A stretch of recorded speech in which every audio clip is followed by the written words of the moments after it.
Ladies and gentlemen of the press, what I said and what my two colleagues have said can be summarized as follows. One, recall that Nnamdi Kanu's case was commenced almost over 9 years ago when he was first arrested in Lagos. Recall also that he was then charged with offenses relating to his broadcast on Radio Biafra from his location in London.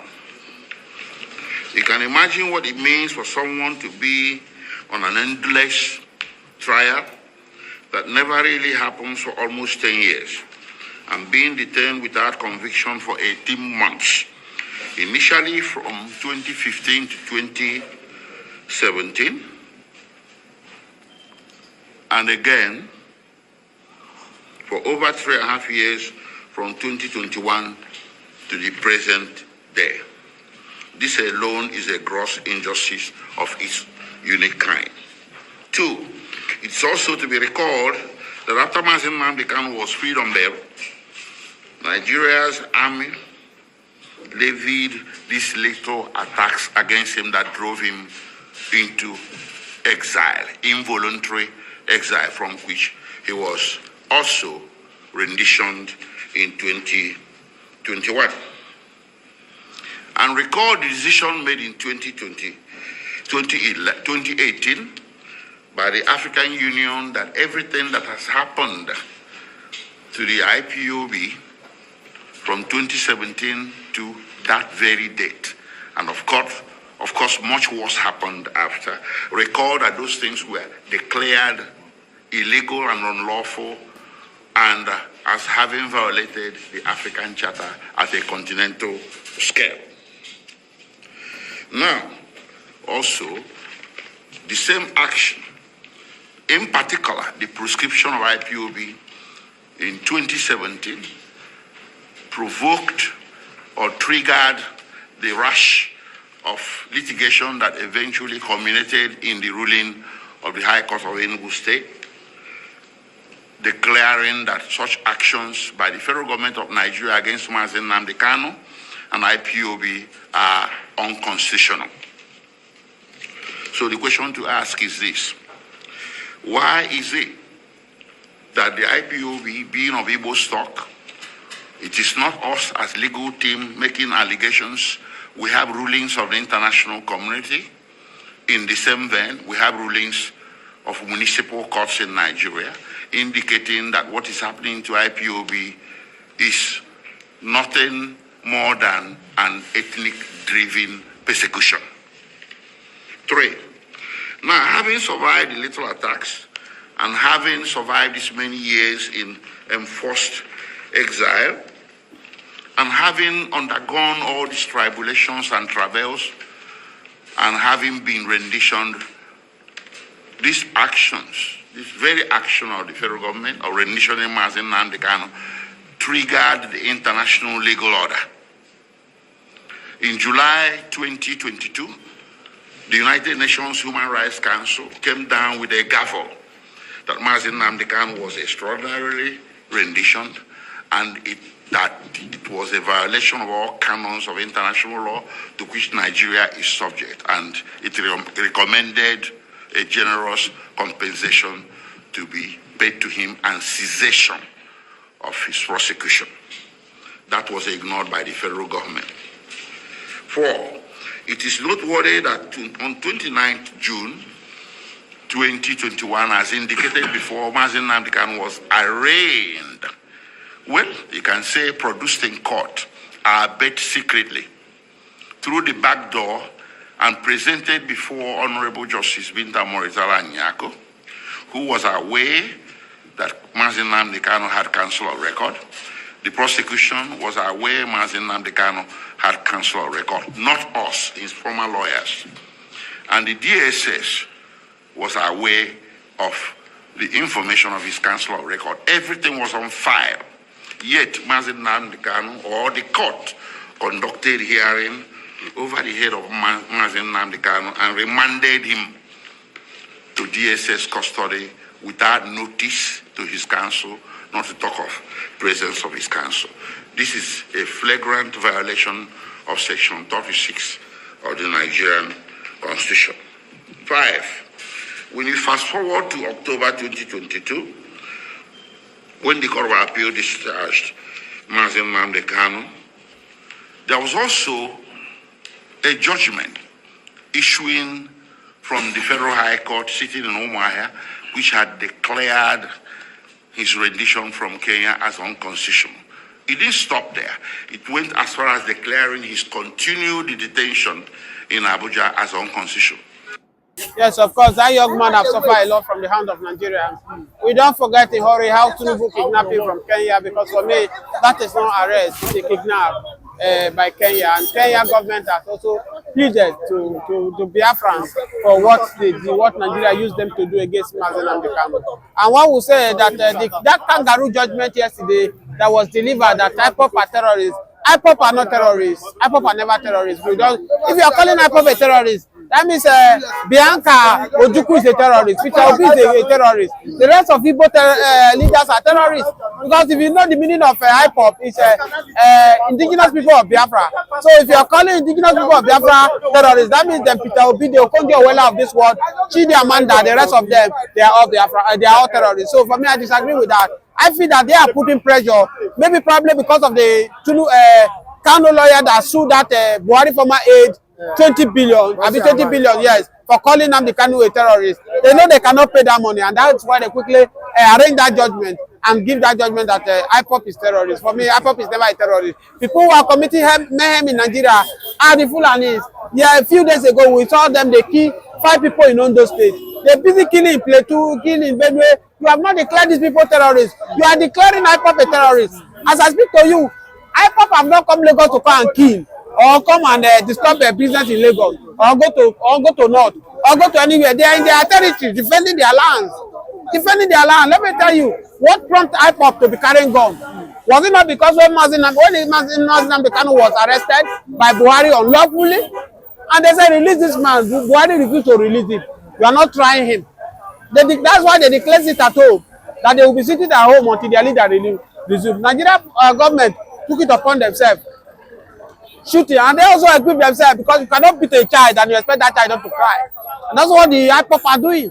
So I am disappointed in the Tinubu government by declaring or allowing the judge to declare IPOB a terrorist. I'm not surprised that President Bola Ahmed Tinubu, because Tinubu told Nigeria that it's going to stop where Buhari, it's going to start where Buhari stopped. And eventually now he has started where Buhari stopped by allowing the court to declare IPOB a terrorist. As I speak to you, it's going to cause more dangers in our democracy. As I speak to you, you can also hear what BC Akonde said, an elderly statesman, saying obedient movement was the one that started EndSARS, which we disagree with him. That EndSARS have already started before obedient movement started in 2023. 2022-2023. So for me, playing politics with a tribe is very uncomfortable. And don't forget that these men are just trying to add we, the common people on the street, to jam our head together. Have you ever seen where Igbo senators, Hausa senators, Yoruba senators fight? They don't fight. When they share the money, they know how to share the money.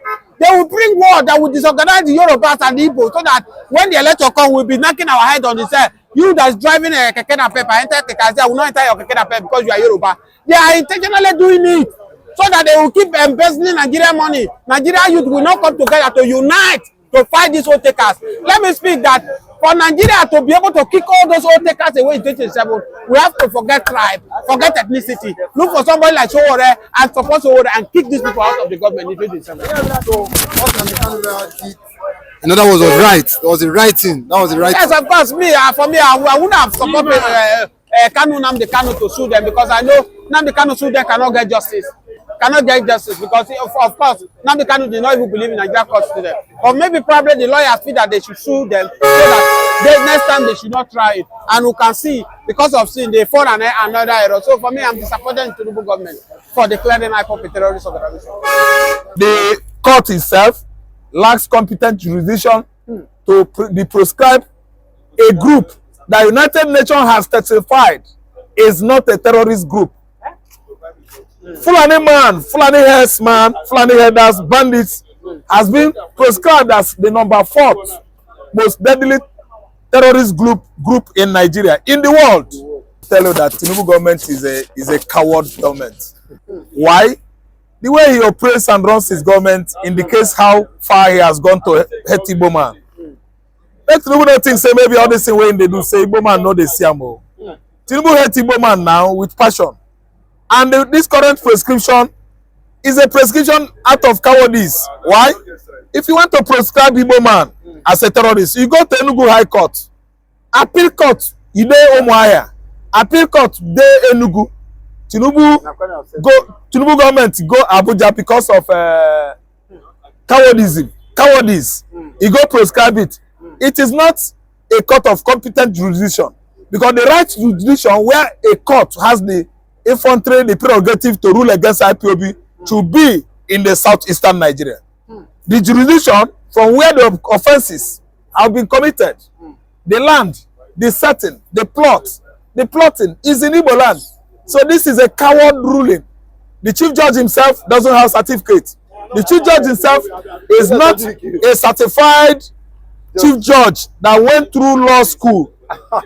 He cannot be well attested to his law certificate. Ask me why. How did you become a judge? Alocalia now.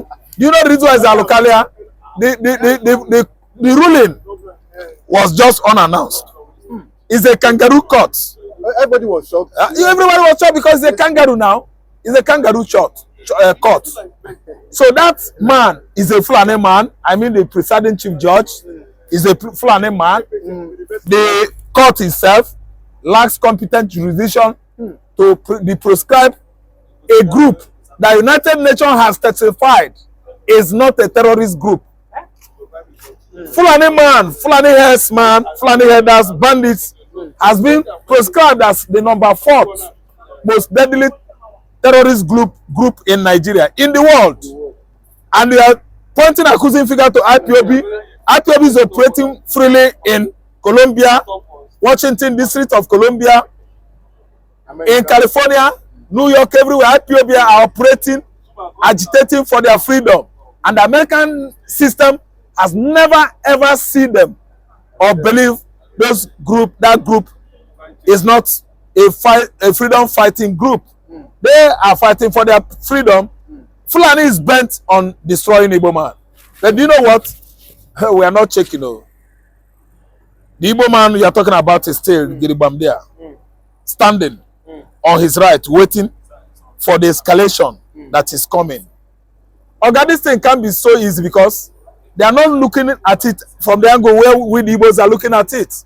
Fulani is looking at it at the angle of Islamization. Igbo man is looking at it at the angle of what? Escalation of another pogrom. Because the one of 1967 to 70 is not enough for the ruthless, stubborn men from Futajelo Island, led by Ottoman Danfodio 200 years ago. They actually believe that Igbo land is their forefathers, their ancestors' estates.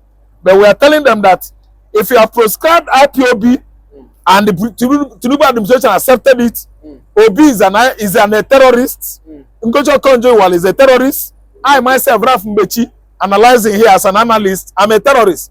Because what it means is indigenous, meaning the land of the people. They don't know meaning of IPOB. Then people living on that land of Biafra. Biafra is Ojuku, Bianca, Gowon, Ekweremade. We are all Biafrans. It means that chief judge is a blind man. He's not only a blind man, he's a man that has lacked and lost his senses. What I'm saying here, I'm saying something against a man that called me and my kinsmen, a man that said I and my kinsmen are terrorists. So what I'm trying to say is that when you prescribe IPOB, don't forget that you have many IPOB in Tinubu administration. Tinubu will have shame upon himself if he allows Dave Umahi to continue with his good work. No, but it's open. It's an open stage of opinion. Anybody can put his opinion. I don't really understand. It means that Dave Umahi, Minister of Work, Abi, is a terrorist now. Dave Umahi is from southeastern Nigeria. He's an Igbo man. He's a terrorist. The Director General of the WTO, World Trading Center, in New York, she's an Igbo woman. She's a Ngozo Konjiwana. Metaphorically, is a terrorist. Listen and listen good though. Chimamanda Adichie, that girl that wrote Half Yellow of the Sun, is a terrorist. Blessed memory, Chinuba Achebe, a terrorist. The author of Things Fall Apart. So people that are rearing animals across West Africa, they have begun to behave like animals. And it has entered their mental ability, change it into animal instincts. The kind of instinct the Fulanis have is animal instinct orientation. They don't behave like human beings. And I tell you that the Islamization agenda that has been many years ago is what Fulani has come to fulfill in another man's administration, because such man is a follower of Fulani, that is Tinubu. The court where they declare IPOP a terrorist organization, it's not in Southwest, it's not in Southeast. It should be from the north, because you will see one of the reasons why they declare this IPOP a terrorist again. Don't forget that the Afenifere has mounted pressure on President Bola Ahmed Tinubu to free Nnamdi Kanu. The likes of Ohaneze, the elite in the south is the governors. I think maybe probably because of that, because the Fulanis are afraid of Nnamdi Kanu. So that if he comes out, he will not keep revealing the secret of Fulani, and that's why they rush and make that court to deliver that judgment. So if you say IPOP is a terrorist, Peter Obi is a terrorist, Chinamanda, that journalist, yes, he's a terrorist. All the Igbo prominent men in Nigeria and diaspora, they are terrorists. Because if you look at this IPOP, the meaning of IPOP is indigenous people of Biafra. Do you think not because of that? Do you think because of that word Biafra? That's why they, because of that word Biafra. They are not declaring Biafra a terrorist organization, because they dare not. No, they did not. The IPOP. What did they fail to know that? What is the meaning of IPOP? If they know the meaning of IPOP, they will not declare IPOP an organization. Because if they want to declare Igbos entire as a terrorist, they will have declared Biafra as a terrorist organization. Will anybody come now because there are some criminal elements in the southwest and declare Duduwa a terrorist? Is it possible? It's not possible. That's why we are saying that the court that deliver judgment is being influenced by some factors, by some group of people that make them so. IPOP, as we say, is not the problem of Nigeria. The last time I checked, IPOP have not come to Lagos to come and fight the Yoruba people, fight any people in Lagos. They have not gone to Abuja to go and fight. They have not gone to the north. The people who have been moving from their region to other region to cause heme, just today, the paper took it that 5 people were killed in Ondo State, farmer, by Fulani herdsmen.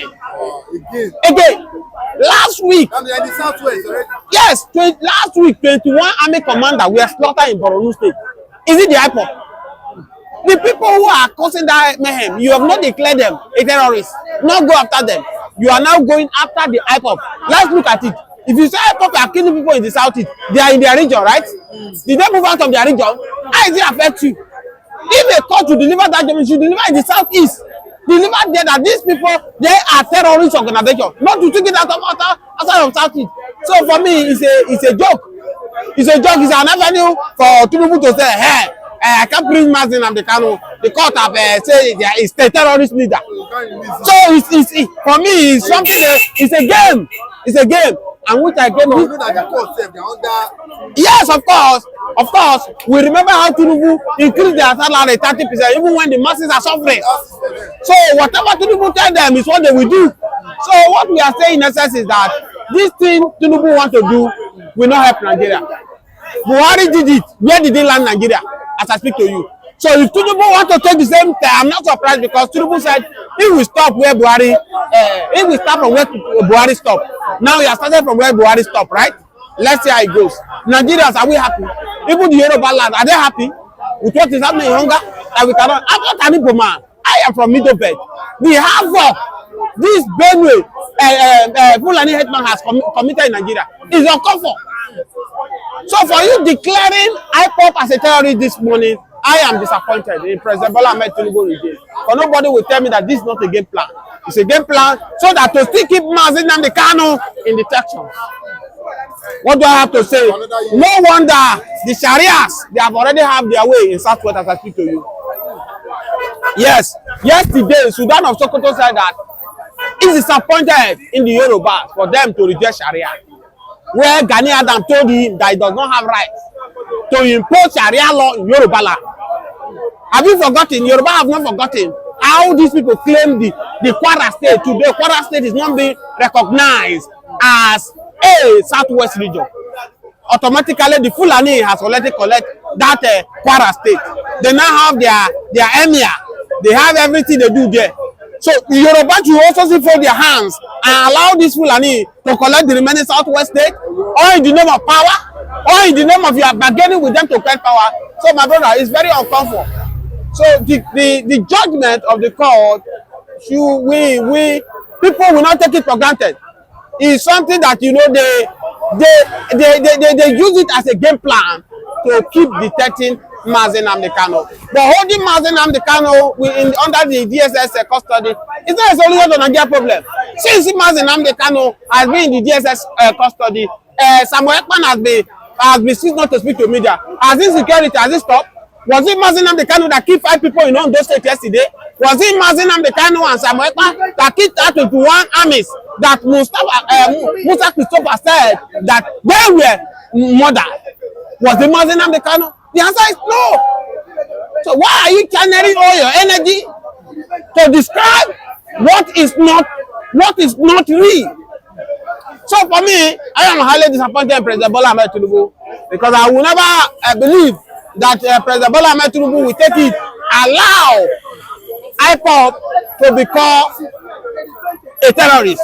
Just yesterday here, we saw the right man to Bola Ahmed Tinubu, BC Akonde, said that the EndSARS movement was obedient movement, which is very wrong as an elderly statesman. It's wrong. Obedient movement started 2022 to 2023, which take that movement by Nigeria youth because they are tired of all those old takers. We wanted to use Peter Obi to flush all those old takers who have take Nigeria as their personal property, living they will plan their children to take over. They will use Senate as a retirement home where they will be going there to be sleeping and snoring. You got me? How can an elderly man like BC Akonde, we are not in politics period. I think it's in 2026, we say, okay, maybe Baba is trying to use it as politics. This time around, election is 27. What prompted that BC Akonde to make that kind of statement? But yesterday, Barrister Deji and Showore, they all come out, they say, Baba, you are lying. At your age, that they are the one that started EndSARS in 2020 before people came to hijack it from them. What prompted to EndSARS? Was it not because of the way the EndSARS was doing to Nigeria youth? When they see you with flashing car, they stop you, they kill a lot of Nigeria youths. They collect money, they do everything. Even if you do dreadlock, they say you are Yahoo. They do so many things. And Nigeria, they stood that 2020.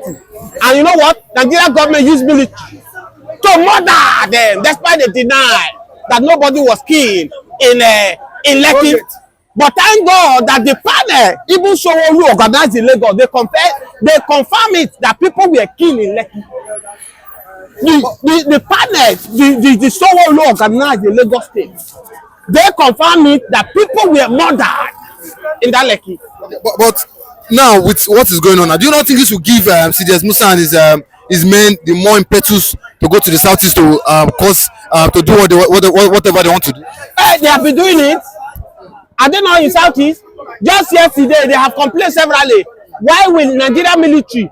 It went from Benin to southeast. You will see Nigeria military uncountable. You will see Nigeria police, custom. Yet criminality is still taking place in southeast. But go to north, you hardly see any checking point in the north, and that is the major place where insecurity is leveraging the country. As I speak to you, The cost of food item now is because of what Fulani and Boko Haram are doing in the north, whereby they will tell a community to pay 50 million, 25 million in order for them to be able to go to farm, to go and farm. Ordinary onion now, you cannot get it less than 200 naira. 500 onion. So what does that have to tell you that the insecurity, they should focus in the north. But if they pack themselves to the southeast, they are doing more harm than good. Okay, and sorry, if you're saying IPOB and Nnamdi Kanu is a terrorist, but why is it that the Boko Haram that were caught or that are caught are being integrated to the military, and these people, they are being, you know, they are being directed to the southeast, to the south to cause killing? If you can forgive the terrorists, that is Boko Haram people, why can't they forgive Nnamdi Kanu? That is why Nigeria cannot move forward. Nigeria cannot move forward because when you, all those Boko Haram you claim they have repented, you push them to southeast to begin to killing people in the southeast, and the north that they need them most, you leave them. Do you think Nigeria will move forward? Have we moved forward? Go to international airport now. Look at the majority of people that are leaving the country because people are fed up with Nigeria. People are fed up with Nigeria. So I keep saying it. I am from Middle Belt. I am not an Igbo. I said that's the reason. The Bible says if the foundation is being destroyed, what can the righteous do? The righteous has to destroy that foundation and rebuild the foundation. So the foundation of Nigeria has to be destroyed and split it. Let everybody go and be building their foundation. Thank you.